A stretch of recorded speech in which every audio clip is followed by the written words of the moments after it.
Kabalo ba ka na ang papa ang pinakabakakon sa inyohang pamilya? Kay bisan unsa kakapoy ilahang gibati, dili jud na sila mutuman.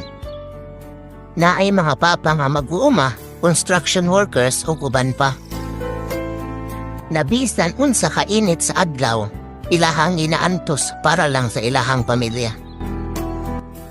Naay mga papa na bisan ginainsulto na sa ilahang mga amo, ilaha lang gihapon ginatulon ang mga kasaba. Kay ang ilahang ginahuna-huna ang kaugmaon sa ilahang mga anak. Pero pag uli nila sa balay, ato silang pangutanon kung okay lang ba sila o gikapoy ba sila.